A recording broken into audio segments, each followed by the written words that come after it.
So I call this talk quantum hope. And hope is an interesting word. So think about the last time you said, well, I hope, and fill in the blank.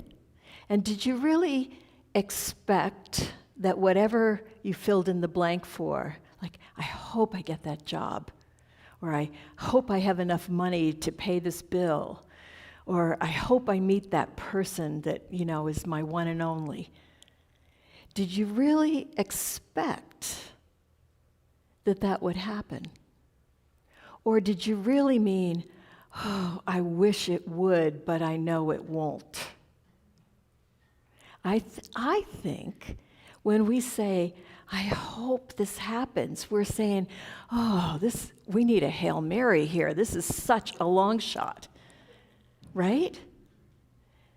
And I think that maybe that's because when we talk about hope, we think about it from more of the Newtonian world, that classical. So in Newtonian physics, there's cause and effect. Like if I come over and I push you, you're going to move back, right? So we can see the cause, we can see the effect. When we think about the things that we hope for, we're looking at the material world, at the evidence in front of us. And we don't see enough evidence that this could happen, whatever this is for us. And so we really believe that it can't happen. And we throw out the I hope while we believe it won't happen. And unsurprisingly, it usually doesn't. Because we actually know, especially here in Unity, that our thoughts create our reality. And those thoughts can be most often are our subconscious thoughts. So when I talk about quantum hope, I'm looking at it not from a Newtonian perspective, but from the quantum world. So I don't know how many of you, when I talk about quantum, have a pretty good idea of what quantum refers to. Okay, so maybe a half of you do, and the rest of you are like, what the hell is she talking about? And I have to say, so I've told you before that I was reading this book, You Matter More Than You Think, and so last night I finished the whole thing, and lots of highlights in it, and part of the time I was thinking, I have no idea what they're talking about. And part of the time I was thinking, oh yeah, this is really good stuff. So it can be a little bit heady and hard to understand, but there are a few things about the quantum world. So I think one of the most basic is that reality is a wave of possibilities. And as we focus on some point in that wave, the wave collapses into that point. So that means anything could happen, right? Here's my health. All these possibilities, and I focus on, I'm going to have high blood pressure, say, because it runs in my family, and I keep focusing, I hope I don't have high blood pressure, and boom, that collapses the wave, and now I have high blood pressure, okay? And you can take that with anything. This is possibilities, and they're infinite, and this, boom, is what I'm focusing on. And that's what happens. Okay, so when we talk about the quantum world where anything is possible, and then we think about our reality that we're experiencing. So for example, in this book, they're focusing on climate change. And they're talking about how we hear all these predictions for how our world is really in bad, bad shape. We hear that all the time, right? Some people don't want to have kids. I mean, you could make a case for there are too many people on the planet, so maybe that's a good idea, but really, so many people don't want to have kids because look at this world that we're bringing them into, and the world is going to end maybe in their lifetimes, or, there are thoughts that are out there. We are very concerned about what's happening with the planet heating up. However, if we want to have hope for our planet, we should take consideration into where is the evidence that this is happening. Now, I'm not denying that there is a problem. We definitely have some problems with what's going on with the earth.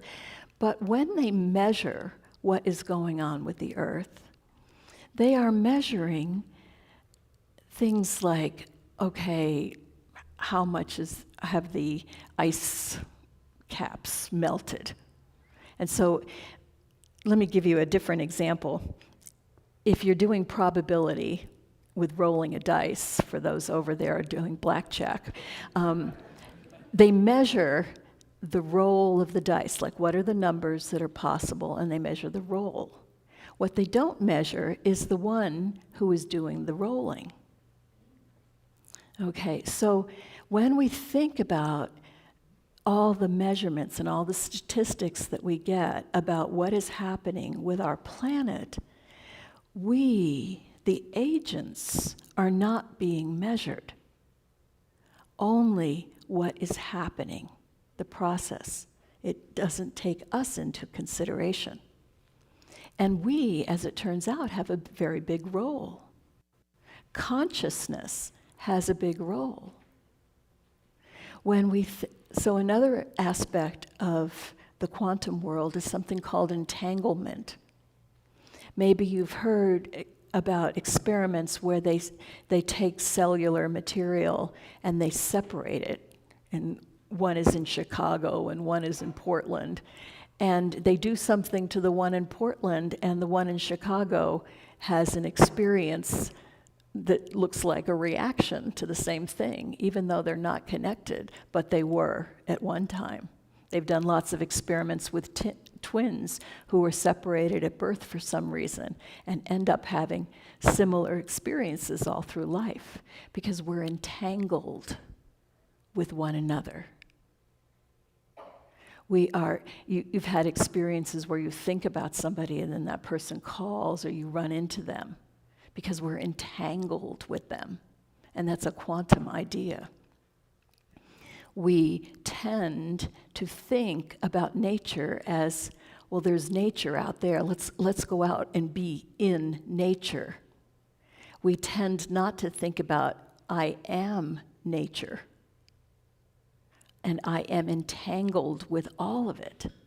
And so the qualities that we see in nature, like the strength of the tree, or when we did the Council of All Beings, and everyone got some aspect of nature to identify with, all of those qualities we have them too, because we are entangled with them.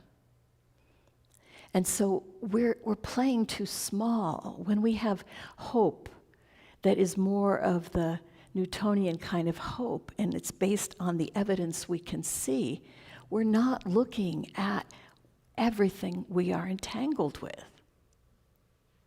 Chris, I love that you talked about holy spelled with the W. I've been doing that intentionally for a very long time.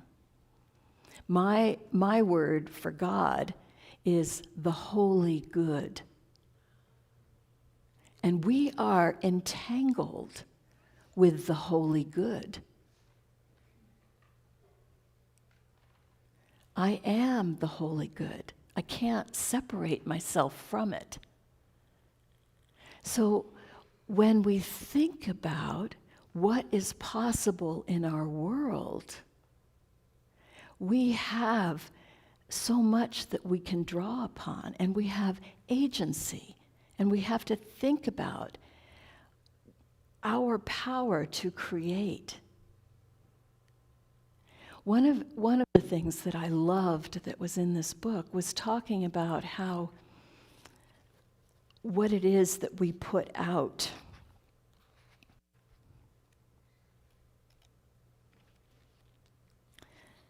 It is the practice of sowing the seeds of a thriving future for all by allowing ourselves to embody that future in our thoughts, relationships, and actions.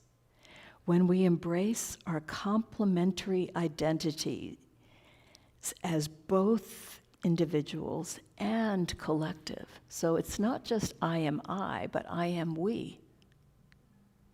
And not just we, the people in this room, but we, nature. We, the holy good. When we embrace our complementary identities as both individuals and collectives, we can generate fractal patterns that ripple, resonate, and replicate at all scales. So, when we think of ourselves as agents, we're talking about not only what we do, though what we do is important, but it's also what we are thinking and what we are being.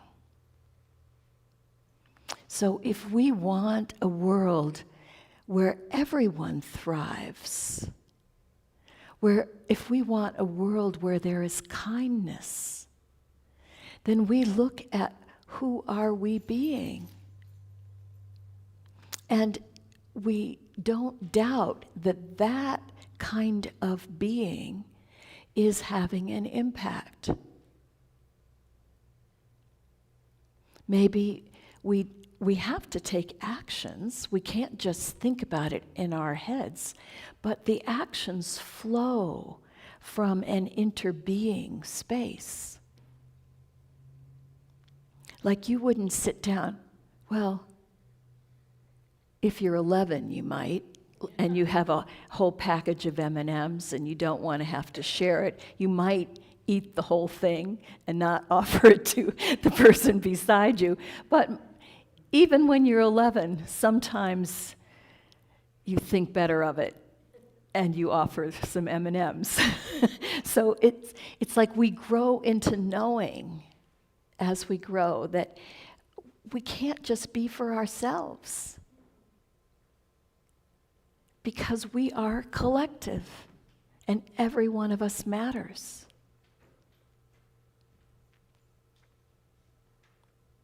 When we talk about unity principles, our number one principle is we're all one.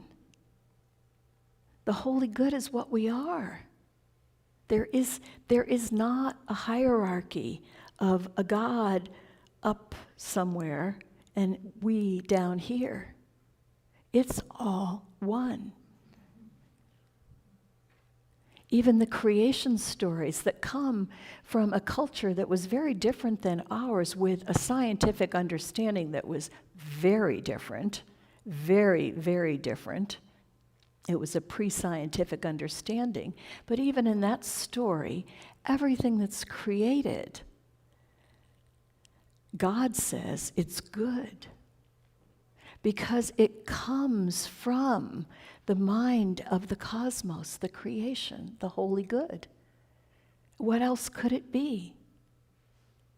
It's all one. So when we think about what is out there, what could happen, if we think about it from the place of it's an extension of us, everything that is in process is us becoming, because we are all there is, then we realize that as we do things that come from a place of integrity and goodness, that has a ripple effect on the all because we're connected to it. Is this making sense? I feel like in some ways that I'm talking in circles, and I found myself thinking, oh, this is so complicated. I hope I can make sense of it. And then I said, wait a minute, that's the opposite of what you're trying to express here.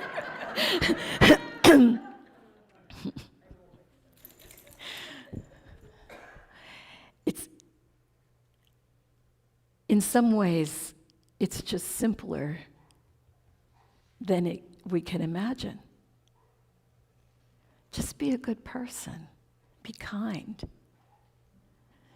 And the ripples are amazing.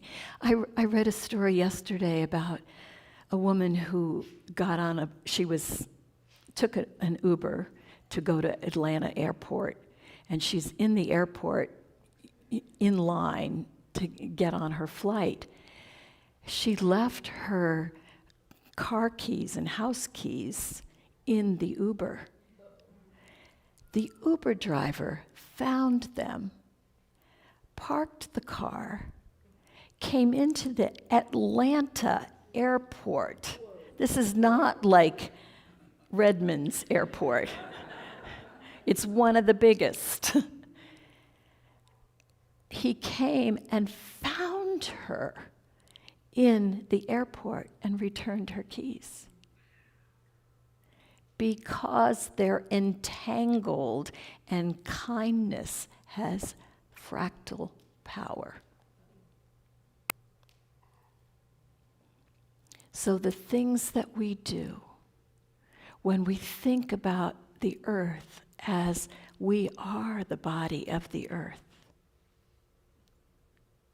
if there's too much, there's excess, we look at our own lives and we say, where have I got excess? Where can I let go? If there's not enough, we ask ourselves, where am I not playing largely enough? Where can I do more? And we do it. And we let go of this idea of, oh, I don't know, I think I should do this. I hope I can do this, but I know I can't. We just let that thinking go. When we think about, like that wonderful video of the kids' camp, I know there aren't too many people here that brought their kids today. I don't know if you have kids, but there usually are more people here with kids. But they can't necessarily afford the kids' camp. And that's just one of the camps. They have camps for middle schoolers. They have camps for teenagers.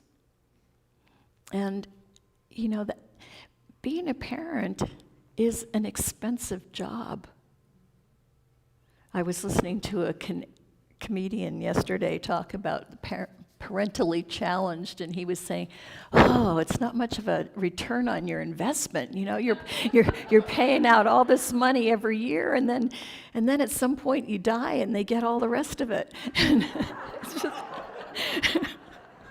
it was pretty funny. But anyway, all I'm saying is being a parent is expensive.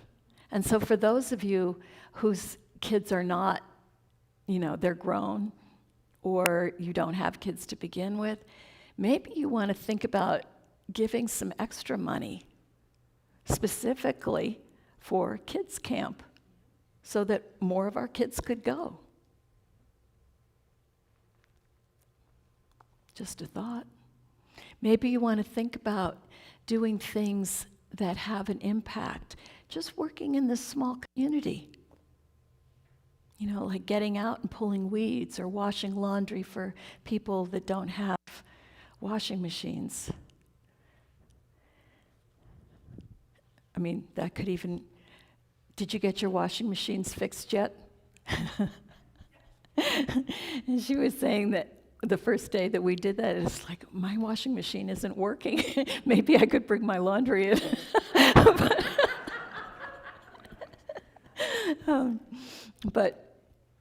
But anyway, you know, those are little things that we can do. think about how can you get involved in acts of kindness and giving of yourself. Because then it makes a ripple effect in this world. And the predictions that seem so dire maybe don't come about because you have exercised agency. There's one more quote from this book that I love so much. Quantum social change is about activating a quality of agency by responding from a space of integrity and oneness in every moment. The potential for quantum social change lies not in technologies, but in people. And it is expressed through love for ourselves, each other, nature, the planet, and future generations. From the perspective of quantum social change, we are the most powerful solutions to climate change. Quantum social change is not just about choosing a different paradigm, it is about being a different paradigm.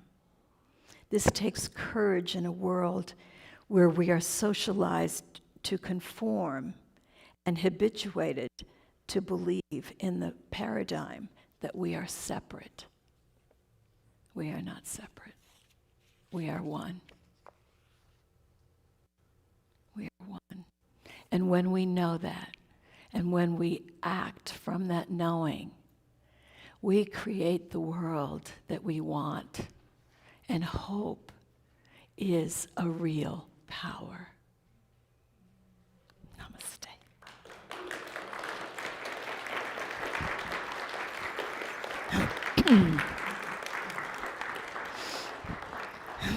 Thank you, Jane.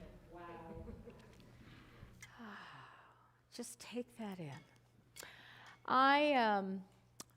I'm a business coach, and it doesn't matter who I'm working with or what we're doing. The question comes up all the time.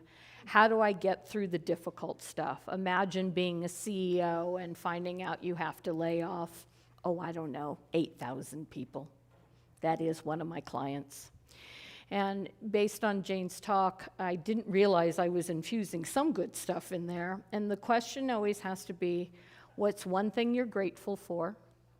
What's one thing you'd like a do-over on? And what's a random act of kindness you can do for another? And this CEO figured out a way to do a company-wide service project to allow everyone to connect with their community and have greater support mechanisms as the word arrived that they would no longer be employed. So I think we can see it really, really matters doing these random acts of kindness and connecting with our community and giving back. New guest. Oh, sorry, you're way better than me. Go.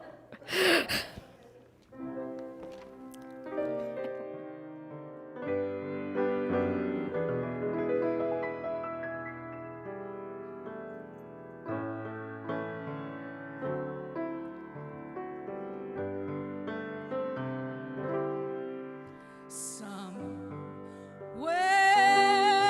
over the rainbow, way up high, there's a land that I heard of once in a lullaby.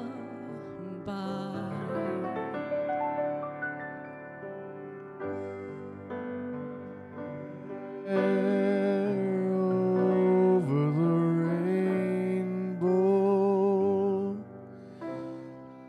skies are blue,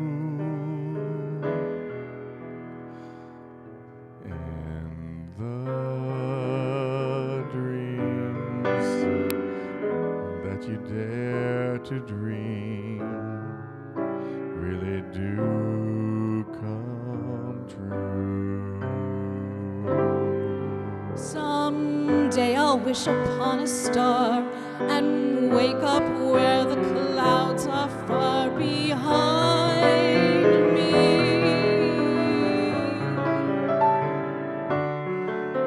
Where troubles melt like lemon drops away above the chimney tops.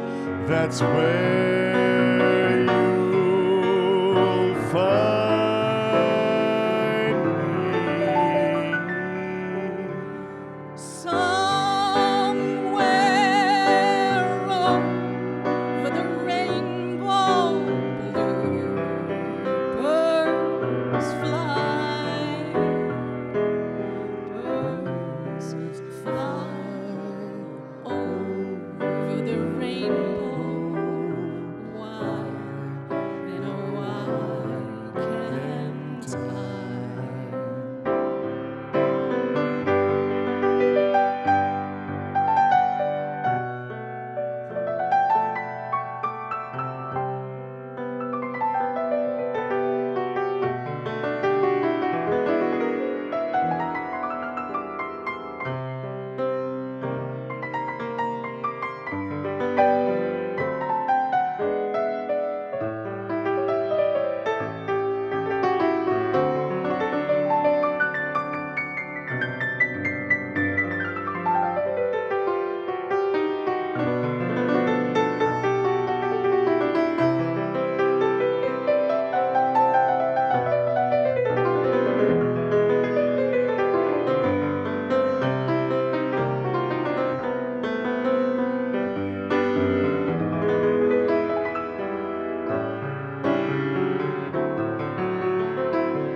Someday I'll wish upon a star and wake up where the clouds are far behind me,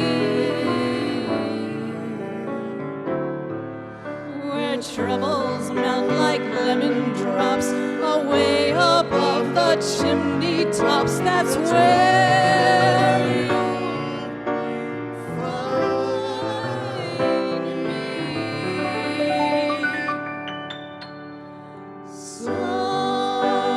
Somewhere over the rainbow, bluebirds fly. Birds fly over the rainbow. Why, then oh why can't I? If happy little bluebirds fly beyond the rainbow, why, oh, why can't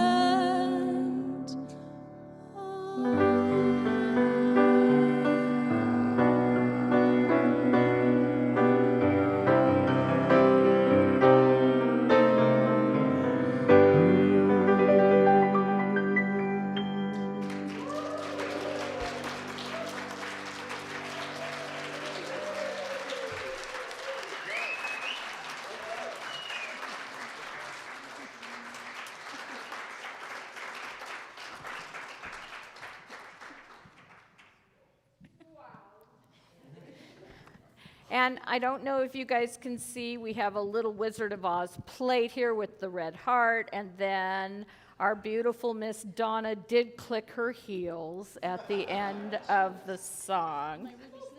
She's got her ruby slippers on. She's not as klutzy as me. Don't call my Well. friend klutzy. We're not going to go there. All right. Do we have any new members here today? Or new people to our sanctuary? Yay! Welcome, welcome, welcome. There is a fabulous little blue card right on the back of the chairs, and we would love to have you fill that out and put it in the offering basket that'll come around. It is not a stalker memo. It is simply our way of connecting with you, welcoming you, and then you get our weekly newsletter and all the information that comes to those that are here in the sanctuary and also online. Nico, did we have anybody new online? Just checking in. Okay. Chris, you're pointing somewhere. Yes?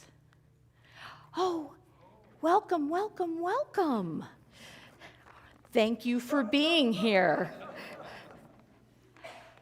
I have no idea what's going on. All right, we will keep going.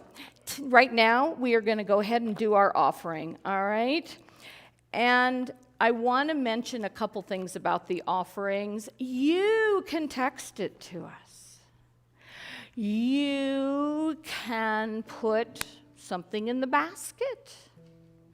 You can Venmo, email. Oh, man, we have so many possibilities. But let's go back to what Jane said. Imagine, if you would, that we have the money to sponsor kids that wouldn't be able to go to camp unless from our generosity and knowing what they would receive, we put into the coffers so we can give back to the community and to help others. So as we go ahead and bring up our greeters, I want you to imagine where your money can and does go. How exciting this is that we can help others with our giving. Oh my goodness, you guys are so amazing. You want to gather out there and see who wants to put more things in your baskets?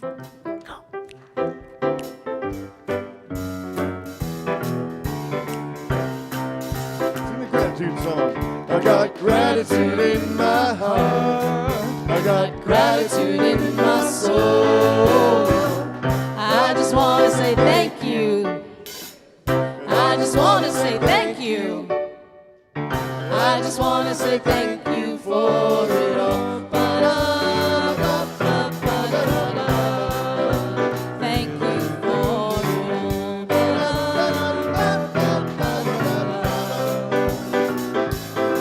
I got gratitude in my heart. I got gratitude in my soul. I just want to say thank you. Thank you. I just want to say thank you. Gracias. Gracias. I just want to say thank you for it all. Thank you for it all. Thank you for it all.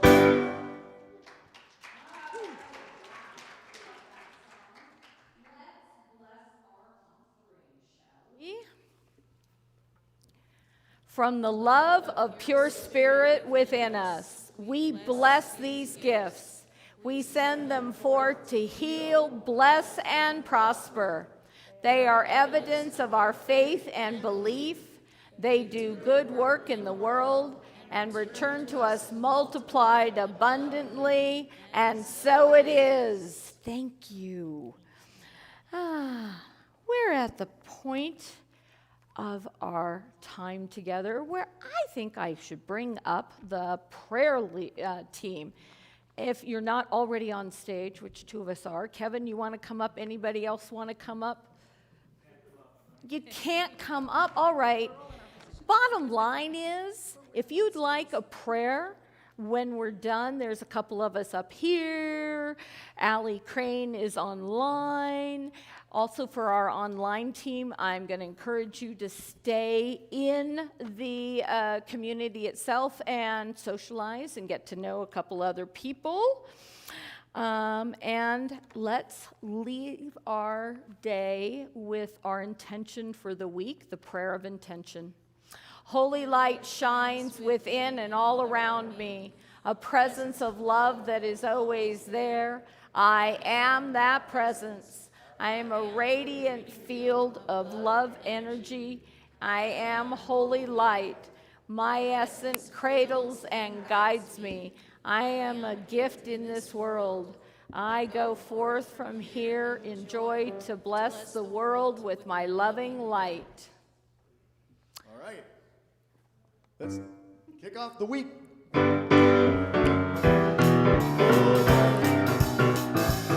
I got gratitude in my heart. I got gratitude in my soul. I just want to say thank you. Thank you. I just want to say thank you. Muchas Have a great gracias. week. I just want to say thank you for it all. Thank you for it all.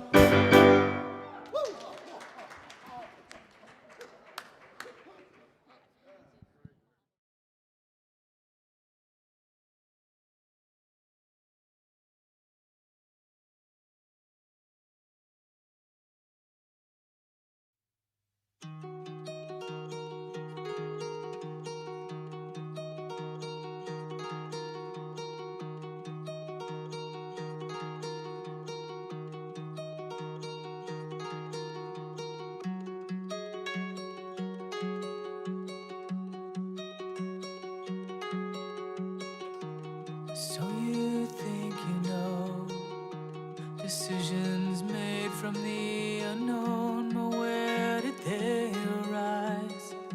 And how did you become so wise to hear your voice inside?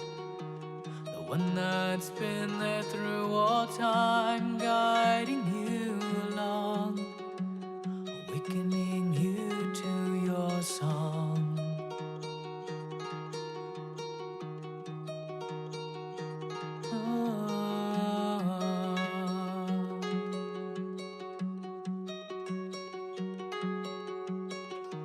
What has it all been for?